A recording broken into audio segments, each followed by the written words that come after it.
Everybody, welcome to the Uncheck a Mom's Alliance. As you know, we are right in the middle of a father wounds series, and I am here with Elaine Mingus today.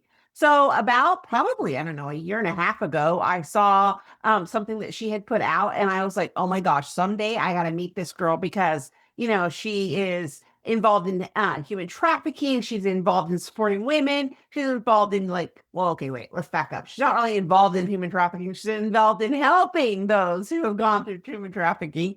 And so I just knew someday it was like on my must to do list someday to meet her. And not only do I get to meet her, she gets to come and talk with y'all. So welcome, Elaine Mingus. Thank you so much for having me. It's always a pleasure. And yes, I think most people knew what you meant, but yeah, anti-human trafficking and going to legislate on that behalf. I love it. I love it. And I love all the different ways that you work to empower women where they are. It doesn't, you obviously are beautiful. And I love how you help other women find the beauty within themselves because I think that, I have friends on all sides of the spectrum, right? And so it doesn't matter. Even Cindy Crawford doesn't feel beautiful every day. So, I love all the work that you do to help women to feel empowered and loved and beautiful. Yeah, well, I always say I have two looks. I have homeless boy and pageant queen, and there is no in between. And I actually like to think of it as my superpower because I can, be a jerk in traffic and no one and no one knows the better. And so it's fine. No, I'm not. Hopefully, I'm not a jerk in traffic. Sometimes. So let's get right into it. Let's talk about father wounds. You spoke about to speak about father wounds today, but before we talk about healing, can you help us to understand what a father wound actually feels like from the inside? So, from my experience, is the only one that I can talk from, is that it is something that you carry and you don't even maybe realize that you're carrying it until it hits you straight in between the eyes. And it really comes out, I think, in the marriage relationship because you realize the places that you've been hurt and sometimes, whether your husband is, can heal them and then sometimes he can continue to cause, make them deeper. And so, I mean, that's at least my experience. And just that something that happened in your childhood that was less than perfect. So, really, technically, we all have father wounds because all of our fathers were less than perfect. And we Yeah. only have one perfect father in heaven. And so, whether your father wound is gigantic and it was something awful or it was something small, it still counts as a father wound. Yeah. Yeah. So we just wrapped up a whole series on purity culture. And you had something that's kind of related to purity culture that happened to you as a teenager. Can you share a little bit about that story and talk about how that affected your relationship with your dad? Absolutely. So when I was 13, my dad had moved us to a small town in Texas, thinking that that was going to keep us out of harm's way. What he didn't realize was that there was a predator in the church in the form of a assistant youth pastor, a young adult male who was grooming not only me but multiple girls in the church. And later, 10 years later, he was found to be guilty of his first offense because no one ever came forward. The average age of disclosure is 54. And so Wow. most women don't even talk about their abuse until way, way later. So what happened to me is essentially I was found out by my father and immediately was yelled at. The young man was asked to leave, wasn't punched in the face as he should have been, and I was yelled at. I was accused. And then we went into the church to address the situation with the main pastor, and before we even sat down, he said, "He's confessed. We already know what happened. We believe that she seduced him." I'm 13 years old. He is an adult male in a place of authority.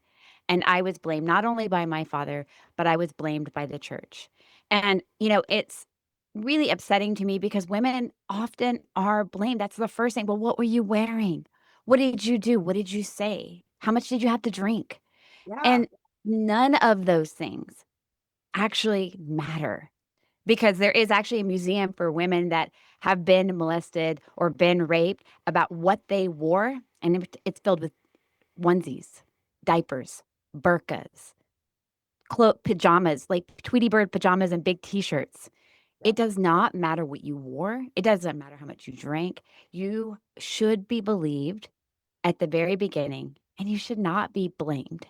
Yeah. And so that created in me a deep wound of lack of acceptance, lack of trust, and that all internalized inside of me where I can't trust reality. I couldn't trust that I knew what had happened, and yet I was being blamed. And so it really skewed my entire view of humanity until Jesus came in and rescued me. Yeah. Yeah, absolutely. And I think that more and more women are realizing that whole piece around it has nothing to do with what you wore. Right. Like there every year I see, the different displays of those things where they're like say burqa or pants or whatever. And when do we become responsible for someone else's actions? Right. Like Yeah. the Yeah. person who's at fault with a rape is a rapist. Yeah, that's exactly right. And you have to remember that God's original design was for us to be completely naked. Yeah. True. And so this idea of modesty, as much as I support modesty, I mean, obviously, I'm not looking to walk into the grocery store in a bikini and think that people aren't going to be upset. But it's it's based on something that is man created instead of the heart of the Father. And so that's where I think a lot of the disconnect happens and a lot of the church wounds happen. Yeah. Yeah. Oh, I totally agree. I totally agree. So when your father didn't go in and just stand up for you and instead blamed you, what message did that plant in your heart about your worth?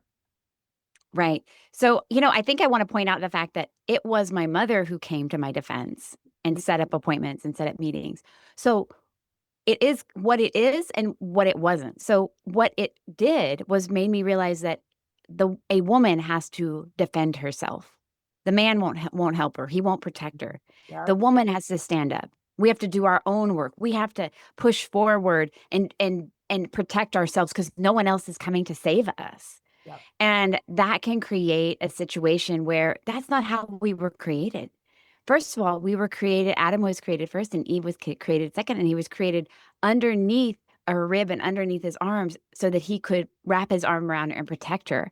And I think that when men abdicate that position, it does something deep, not only into a daughter's heart, but as a woman and as a society. And so my dad, his response was inappropriate. I mean, and we don't get books. I mean, I've got 7 kids. We do not get manuals on these children. And you walk through situations you would have never thought you were going to walk through. So I have so much grace for him because it's not like he said, this is what you should do when you find your 13-year-old daughter being abused by a youth bat. Like there's no manual for that. Yeah. And so much grace. But one of the things that he didn't do was ever apologize, ever see what he should have done. Now, the older we've gotten, we have talked about it, and he said, I should have done this and I should have done this. So there's been some understanding and repentance, but there's also a generational gap there because he's 78. Even my husband, he's 53. There's a generational gap between me at 45 and him at 53 because they grew up in a man's world. Boys will be boys. We go to the strip club after work to do client deals, and it's a different view of women completely. And so, that is just some of what I experienced, what I internalized as a young girl. And then, of course, it just got, repeated and confirmed by other men Yeah. because it is something that they just really struggle with and they don't see it the same way we do. Yeah. Yeah. So true. So you have children of your own. How Mhm. has your husband come alongside that and been able to help them to feel like they're in that protected mode? Right. So he is the oldest of 5 brothers. And so he already kind of had that. Number 1, just love of family, love of babies because his mom kept having babies, and he knew what that looked like from the inside out.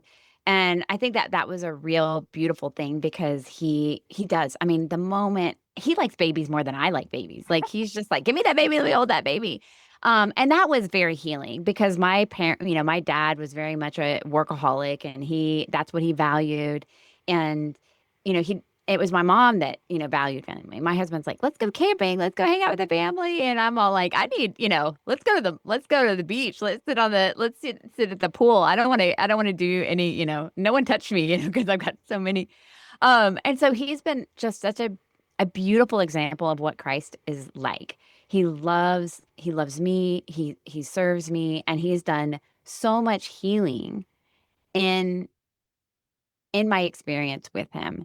And so he's come alongside me. He's known from the very beginning what happened. He's been very supportive of all of the things that I need to get the healing I need. But it wasn't until like 2 years ago that I actually sat down and told him what happened, like, more in detail. Right.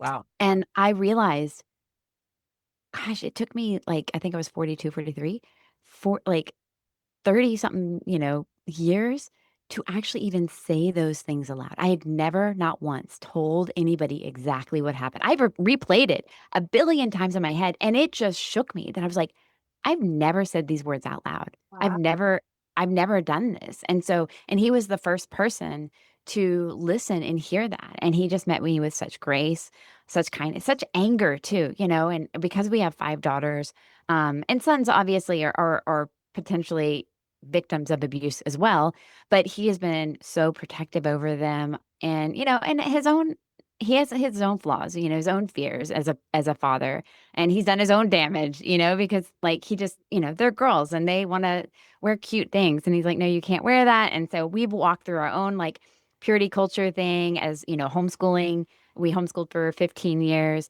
We have 5 girls. We went through the whole Duggar era. So, I mean, I am very familiar with that. And we've done our own damage. And not because we meant to, but because we just love them so much and we wanted to protect them. And then doubly, because I was abused, I think there was a lot of parenting I did out of fear Yeah. and not out of a place of healing and faith. And that's not on him necessarily, that's on me.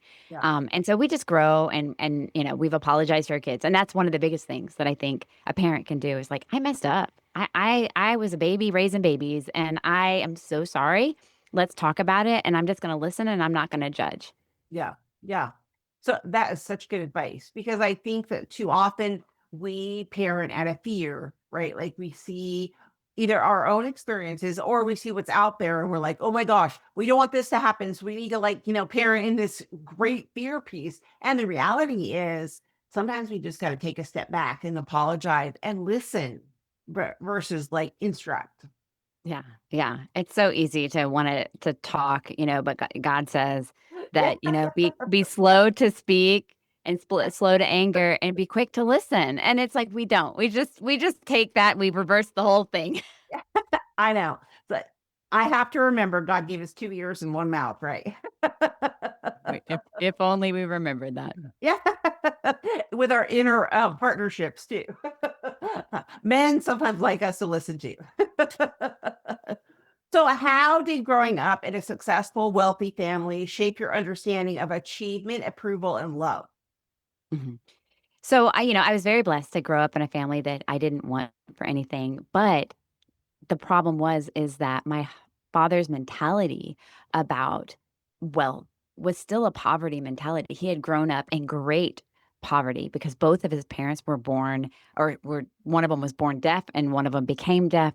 And so he didn't have, back in, so he was born in 47.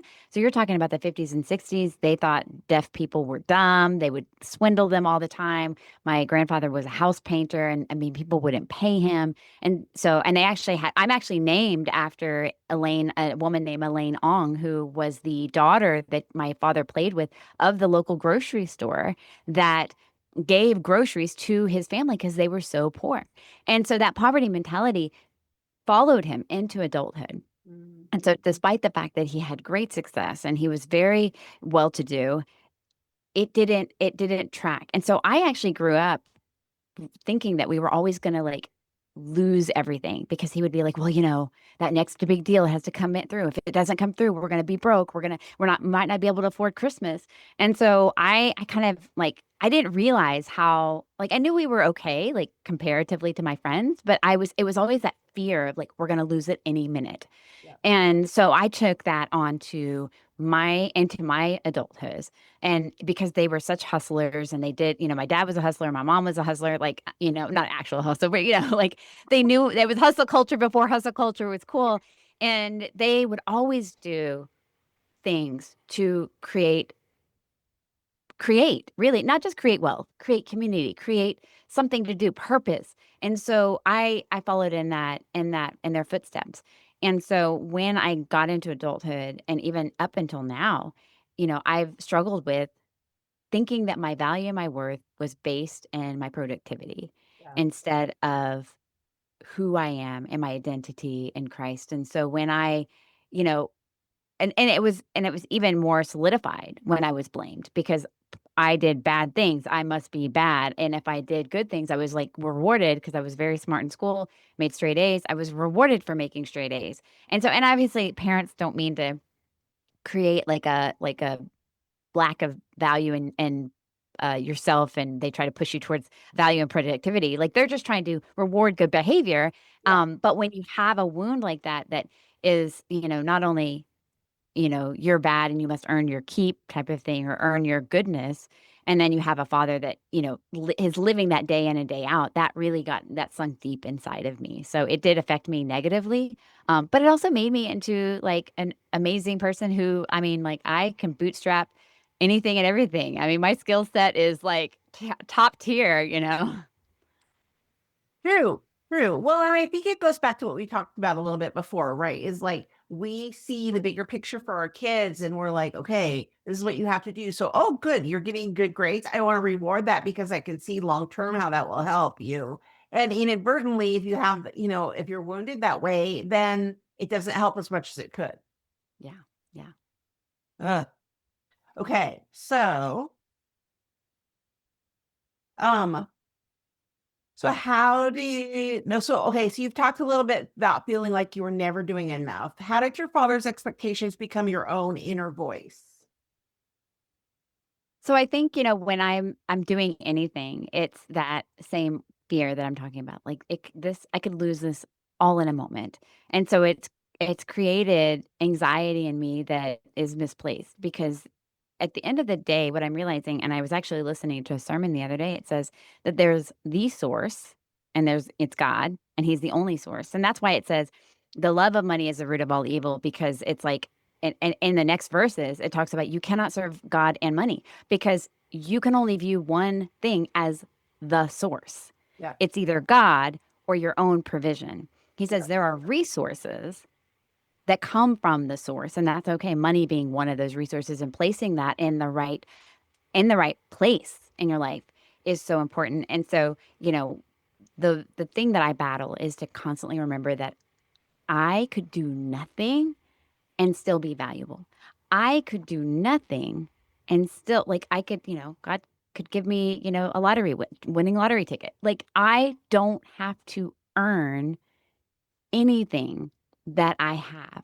Now, there are spiritual principles, a man that does not work, does not eat type of thing. We need to do our due diligence, but not from a place of earning our, our value.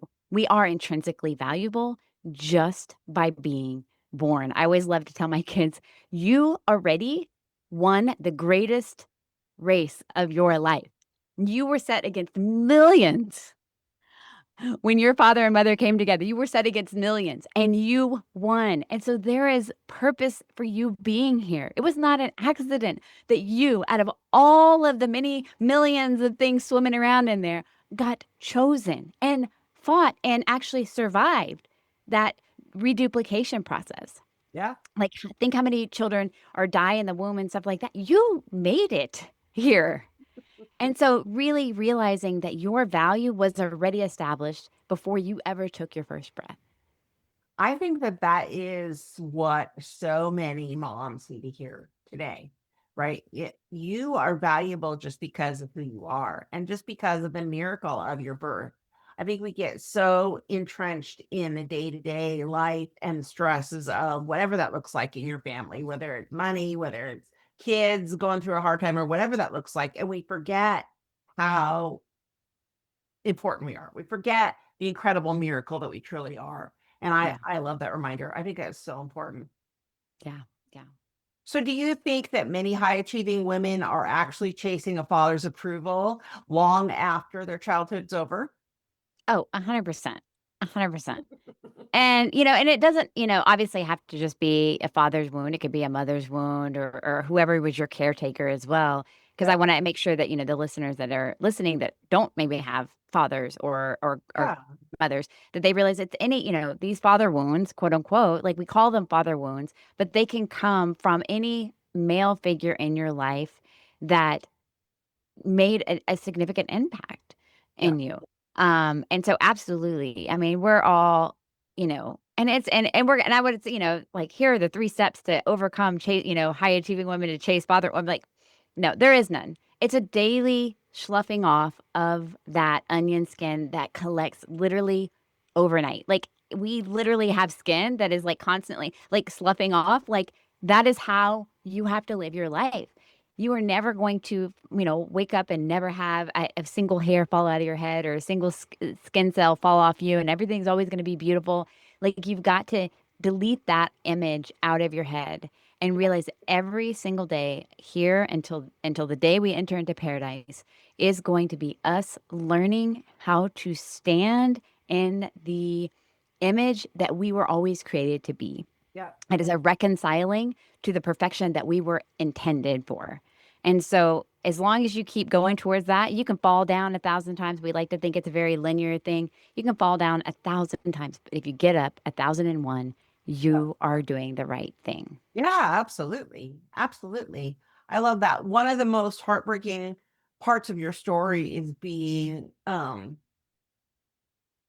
shamed for what Mhm. happened that you experienced that summer. So what did that experience teach you about shame? And what did that experience teach you about who you were as a woman and where have you come from that? You touched a little bit on that, but let's go into the whole purity culture piece.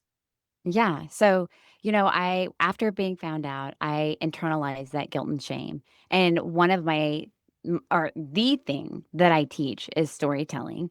And Mhm. part of storytelling is rooted in confession brings healing. But on the same regard, if you don't confess, if you hide it, or if internalize that shame or that experience, it can create not healing, the opposite of healing. And so, one of the things that, happened to me was that I developed a severe eating disorder for 8 years. I dealt with bulimia.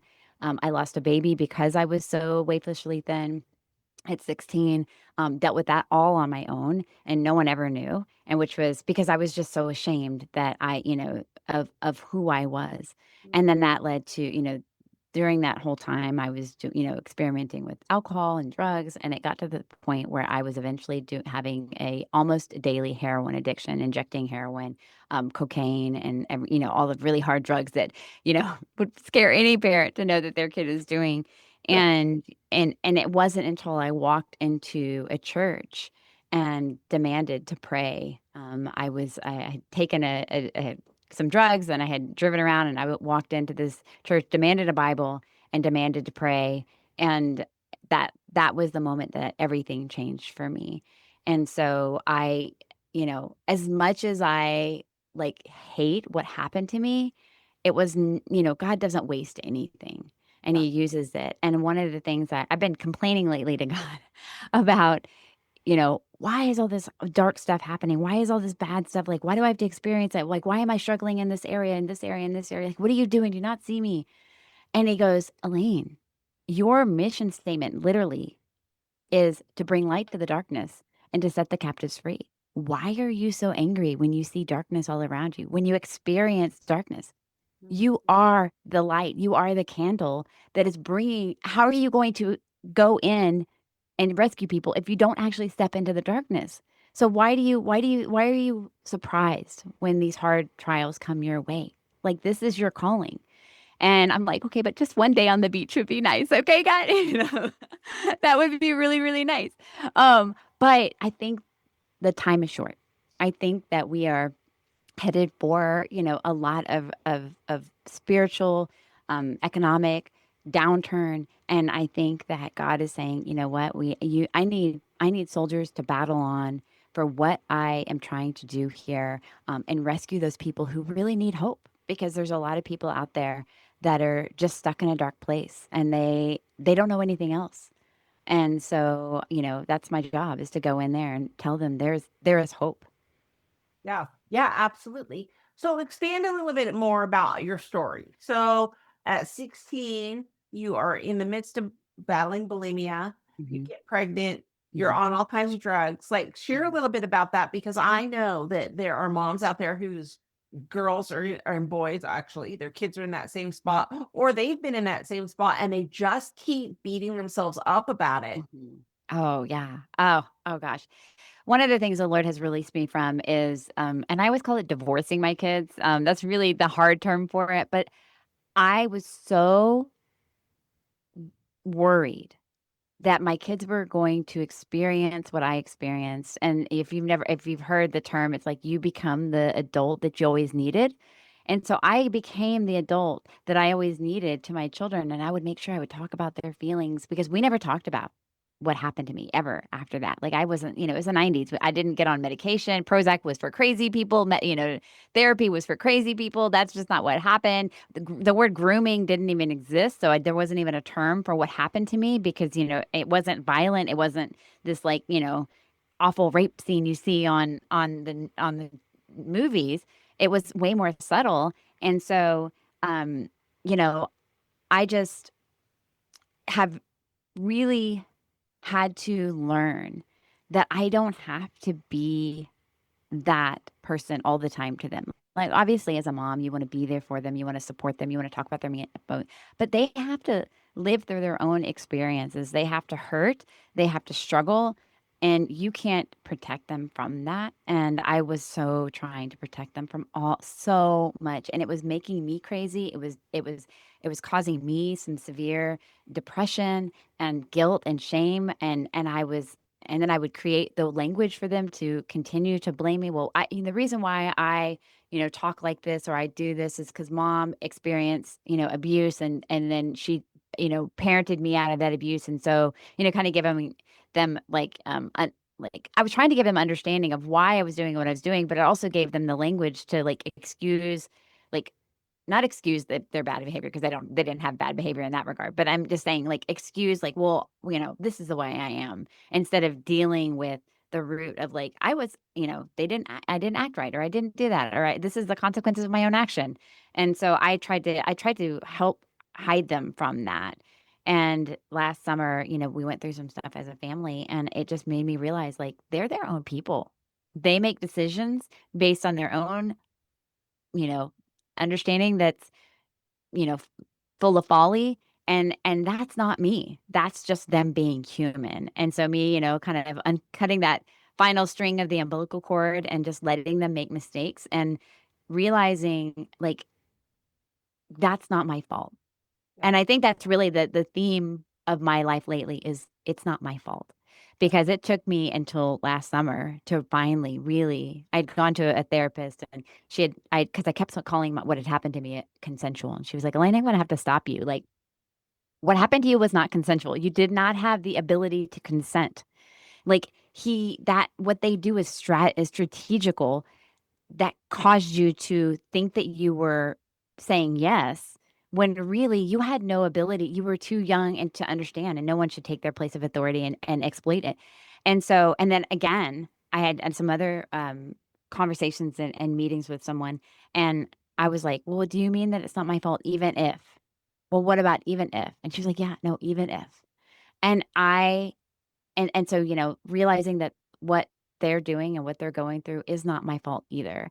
And I play parts in, how they're raised and all the things, and so, but it's like it really released me from feeling like I had to beat myself up for what their experiences were. And we've gone through, I mean, multiple, I mean, 7 kids. I got lots of stories of things that I've done wrong, and I've got lots of stories of things that they've done wrong, and it's very freeing in so many ways. It's freed me in my own spiritual journey. It's freed me in business because a lot of my guilt and shame was bleeding over into, well, like I need to go spend time with them because they're going to need therapy in the future, and so I should, forsake what God has called me to do because it's really hurting my family, and But then, because I had that guilt, I would then like scurry and I'd push all the work and the overproduction into a small amount of time and then be burnt out and pissed off and I would lash out. And so it was actually counterproductive. Um and causing more hurt than if I had just like done it without the guilt and shame. So it's been a beautiful journey. I don't wish it on anybody what I've gone through in the last couple of years because it's been hard, but it is God is good. That's all I know. Well, and I think that you said something really important, and I think we need to kind of highlight it is that when you have been abused in the most intimate of ways and you're young, that you are not old enough to consent. Like I think that that is just so beautiful because so many women carry around that deep hurt and shame and they act it out in drugs or work, or they replace it, whatever that looks like, they for them, they replace it somehow. And just to be able to Yeah. just really stop for a minute and say, it wasn't sexual, wasn't because I didn't consent. I wasn't the one that, it wasn't like this mutual thing that happened. It was something that happened to you. Yeah, yeah. It is definitely a journey that I've had to go through, and I think all women, and because there are very specific memories and thoughts that come up, and want to make you believe that it is your fault because somehow you're the exception to the rule. That it must be your fault. It can be everybody else's, not their fault, but for you, Satan has a way of like twisting and lying. And one of the things I really believe that when there's a reason why, Satan is called the father of all lies, is because the lies that we believe about ourselves and our situations are some of the are the are the bedrock of what causes, that guilt and that shame, and then the behavior that we act out of and the fear we act of that causes even more pain in our current situation. Yeah. I think that, I was just telling somebody the other day that it's only been the last few years that I feel like I've been able to walk in Christ in the way and the freedom that he has meant for it to be. Because, Yeah. you live under all these rules of the church, the world, whatever says, like, you need to be this, you need to do this, and if you don't do those things and you fall outside of God's umbrella, then boom, you're going to be attacked or you're not going to be protected by God when the reality is there isn't anything that I can do. There isn't anything that I can say. There isn't anything that I can even think that is so opposed to God that he is going to go, oh, sorry, we're just going to remove all that blood covering from you. And you like, and it just is so incredibly freeing that I don't have to follow any rules. I mean, Yeah. I have to follow the guidelines. And when I tell the moms that I work with now that, it's like, when my boys come to me and they go, "You know what? Don't put my picture online. Don't put my picture on social media."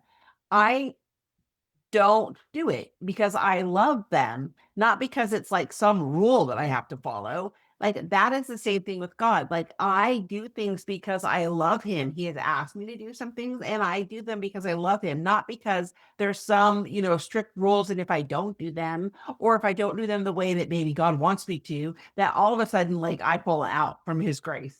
Because I Y think that you're right. The father of lies just comes in and like heaps all the guilt. yeah, yeah, and it makes me think about, you do things out of the spirit of love and Yeah. not out of, and that's what, Christ came to do. He came to, abolish the law and or be the fulfillment of the law, I should say, and to make sure that we understood that it was always meant to be a relationship and not a rule book. Yeah. And it changes, I mean, from, going back to purity culture, we think, oh, well, a girl should wear, a big t-shirt and make sure her shorts are long enough and stuff like that nowadays. But I mean, you think about back in the, 50s, 60s, 1800s, like, oh gosh, if you showed ankle, like, you Yeah. know what I mean? Like, if you showed ankle, you were bad. And so it's like, you have to remember that, like, it's the spirit of the law that God is looking for, not a specific set of like how many inches are your skirt above your thigh. Yeah. Yeah. Or, you wear a skirt versus pants or, whatever those things Or are. makeup versus not makeup, or you Yes, wear head covering versus not exactly. head covering. Exactly. Exactly. So we see a little backdrop that you have going on right there. So Yeah. tell us a little bit about the pageant world and how you got introduced to it, what that's been like, and then also what you're doing now. Sure. So I started out as a speaker and writer and blogger, and I went into journalism school, thought that that's what I was going to do, and did that for quite a while. And it was, kind of moderately successful. But around 2020, all of that changed. I was flown up to a very prestigious job interview with a very prestigious network and did not get hired. And I was like, I'm done. I'm out of here. I'm not doing this anymore. I'm not telling my story. You just obviously don't want me to do that. So I'm just going to go be a mom and undelete. I deleted everything. I deleted every single thing. I had over 50,000 page views. I had 4,000 email subscribers. I had 12 books on Amazon, all gone. I thousands of blogs, all gone. I was like, I'm done. And that set the stage for me to start doing a furniture company. And that's a long story into itself, and I won't get into it right now. But that gave me the another skill set that I didn't realize. I had all these digital communication skill sets, but then I developed like a sales skill set and really re-enter the world of marketing and social media. And so through that, it gave me the financial freedom to be open to what God was doing, because I didn't know what he was doing. And he started tapping on my shoulder, asking me to tell my story again. And I said, "You can go away. Like, I just sell furniture. Leave me alone. I'm not telling my story. That didn't work out so well the last time. This furniture thing has been so easy and so lucrative. No, I'm good."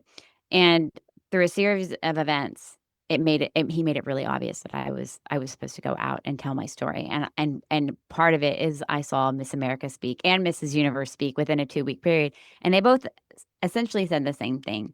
They said, put on a crown and a sash, and if you have a story to tell, it'll open up doors and you'll be allowed into spaces you wouldn't normally be, and people will start listening. And I said, okay, you're going to have to make it easy for me. And so God did. He made it super easy. And so I thought, okay, after making it so easy, and I'm talking about, I had a fundraiser in a mansion with a guitar shaped pool. A Broadway singer came and sang at my fundraiser. I was like, who do these people think I are? They were hanging motorcycles from the ceiling from me. I was like, I am just a mom with my little mom bun and my yoga pants. And I thought, well, okay, obviously I'm going to win. And I didn't win. And I was like, God, what are you doing? Like, I can't do this again. Like, well, you already crushed me once, fool me once, fool me twice, like, what am I doing here? My finances started taking a hit. And I was like, I cannot believe you brought me here again.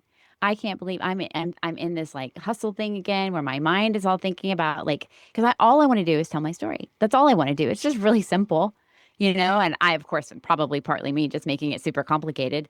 And after a while, again, the Lord brought up the fact that you have come to bring a light to the darkness and set the captives free. And one day, after losing my fourth pageant and my friend winning, this was her first pageant, and I was like, what are you doing, God? Like, that seems unfair.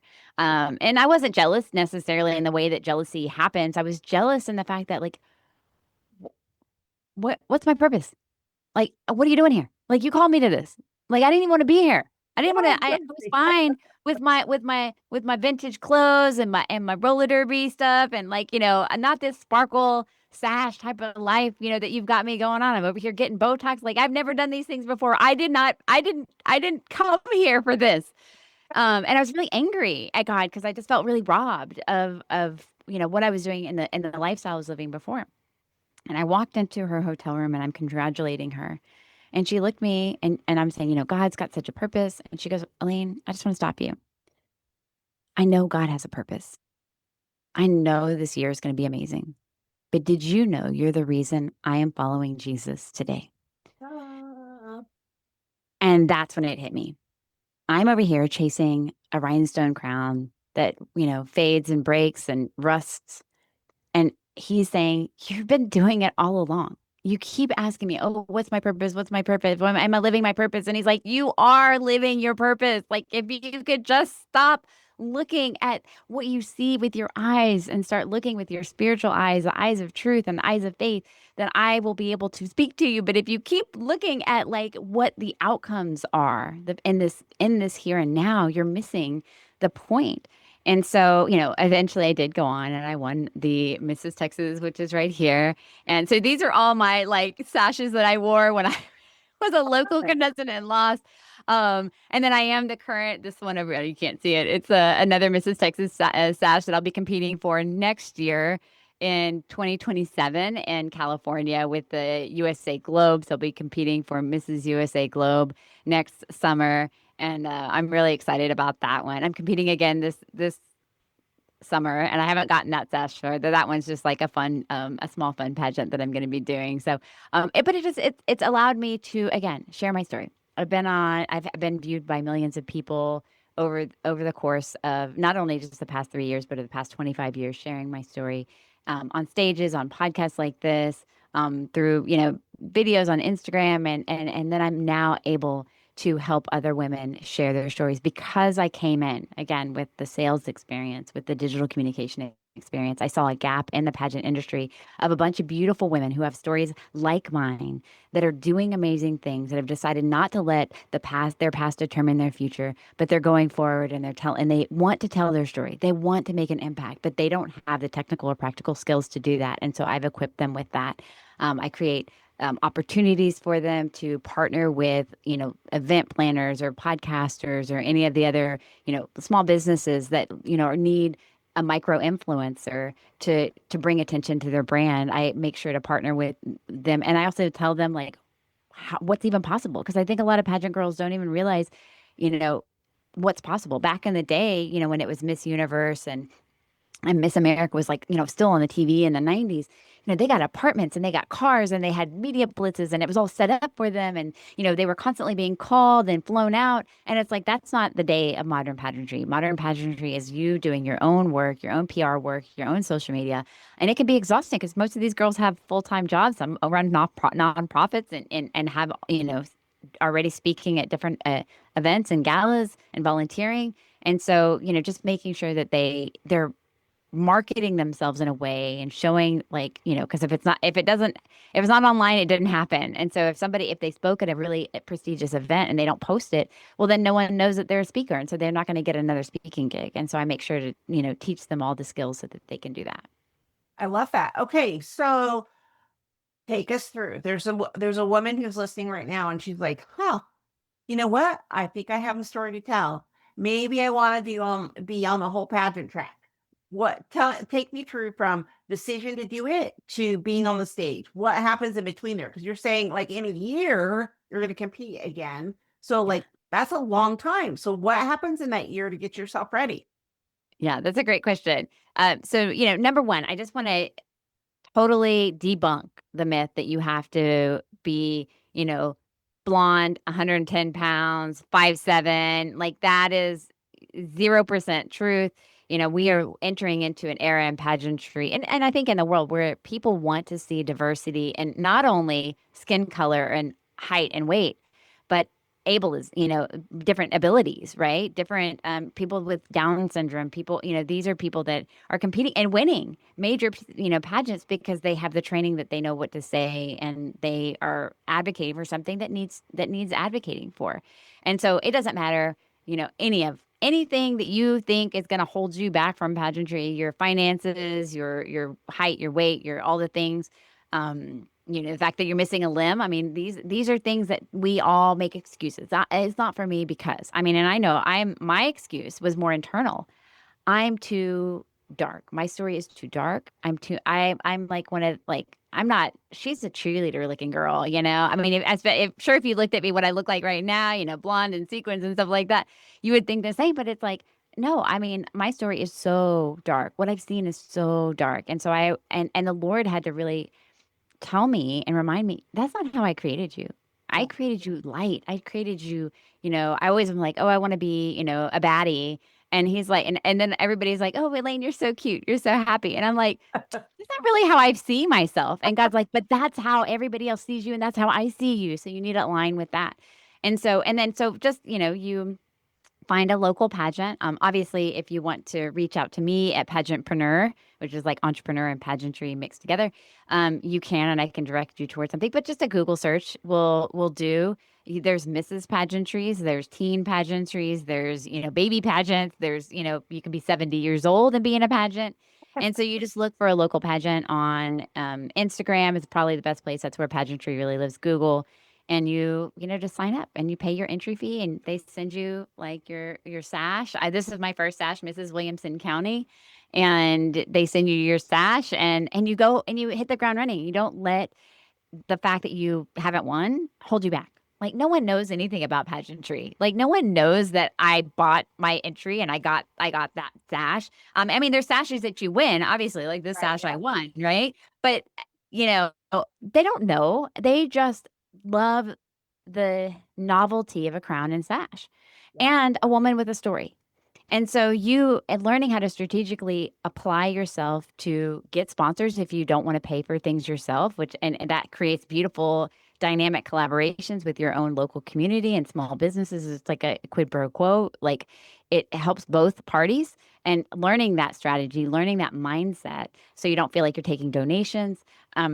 Going in and doing, you know, walking sessions. If you thought you knew how to walk, you don't. You don't know how to walk. If I just to let, I'm just going to let you know, you don't know how to walk. And yes. Yeah. And then, you know, doing interview, and, you know, one of my favorites is being on podcast and getting your story out there in podcast and being able, you know, because you ask me questions and I have to answer right on the fly, just like I do in the interview room and pageant. If you don't know, pageantry is not just the stage. It's not just swimsuit and gown. And not every pageant has a swimsuit. Sometimes it's like fitness. So you don't have to always wear a swimsuit. And there's an interview, and interview is where you win. Yeah. Interview is the biggest part of your score because they want to know, are you might be beautiful, you might be poised and confident, but do you have the heart of a queen? Because the heart of a queen is a servant, right? Queen Elizabeth, when she took over her thing, she had to change her name. There were places she could not go any longer freely. She had to there were protocols. She had to ask for permission to do certain things at certain times.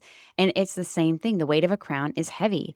And so recognizing that you need training, just like any Olympic athlete, you need training to win. And, you know, so, you know, hiring a coach and doing that. And then you just show up for your pageant weekend. Once you've done that, once you've done all the training, you show up pageant weekend, you have all the pretty dresses that you bought. I'm a big fan of Goodwill. So this one right here, this is probably from Goodwill, like $7 at Goodwill, you know, so it looks fancy, but you know, you can do everything on a budget. I'm a mom of seven. I do everything on a budget. And so you walk in, you wear your sparkles, you get your hair and makeup done. It's really just a fun girls' weekend. I always like to think of it as like, don't think of it as a competition. Yes, it's a competition, especially your first one, because you probably, I mean, I'm not saying you won't win, but it's, you know, there's girls that have been doing this for years and you don't even know what you're getting into, like just Right. the whole experience. I was like a deer in headlights. I was like, I thought I knew. And then I, you know, came in. But you go into that first pageant and you, with the hope to win, obviously, but with the realization that you're there, whether you win or not, to have a good time, Yeah. to grow as a person, to meet friends, and to have an experience you've never had before. And so it's similar to like when I used to go to like, you know, different blogging conferences or whatever. Like you just go and you have fun, you talk to people, and then you come home. And you got to wear a lot of pretty stuff and that thing, and you got to be on and get a lot of cool photos from stage. And so that's, you know, that's really the experience. And then you have about 3 weeks after it, whether you win or lose, believe me, I know both, that it's like, like I'm coming, it's like you're coming off the drug. And then you swear, I'll never do it again. I'm I'm swearing it off forever. I promise. And then you enter your next pageant. It's just, once you get started, don't think that you're going to stop. It's an addiction. Once you get the bug, you got it. Yes, Yeah. Yeah. absolutely. I love that. And I think that no matter what you do, that it's so important to just go do all the prep work and just go in and just enjoy the experience. Mhm, mhm. And you can win. My friend won her first pageant, beat me. I've Yeah, been doing it forever. So fun. it happens. Yeah. You know, when I was in high school, I did, it's not called Junior Miss anymore, but it was Junior Miss then. And I learned so much about myself. I just knew, like, as a person, this is just kind of how I roll. As a person, I knew growing up, watching Miss America, that I wanted to be in a pageant someday and sing. Here's the deal, I cannot sing, but I just wanted to experience that, right? So, I did, I sang in a pageant, it's on a videotape somewhere, but That's awesome. I love it. but I need this videotape. but I learned so much about myself that it was unexpected, right? I did it thinking I'm gonna go in, I'm gonna check the box. This is something on my bucket list. I want to go sing in a pageant, check, check, right? But I just learned so much about myself and about interviewing, and there's just so many and speaking in public and all the things that you don't even think about that you're gonna get, gain skills. Yeah, no, it is definitely I call it the modern day finishing school for women, and especially high achieving women that are already doing so much. Like if birds of a feather flock together, right? Who show me your friends, I'll show you your future. If you want to be around some really amazing women doing really amazing Yeah, things, if you're lacking that community, let me tell you, pageantry is the place to be. If you want, like these people are building businesses, they're opening nonprofits, they're serving the hungry, the poor, the needy, and you getting around them and then learning all the skills in pageantry is absolutely the best thing I've done for my business. It's the best thing I've done for my own personal for my faith experience, my growth, all the things. I'm a big, big believer in pageantry, and I don't think a lot of people that have stories and that do want to get out there realize the power of a crown and a sash.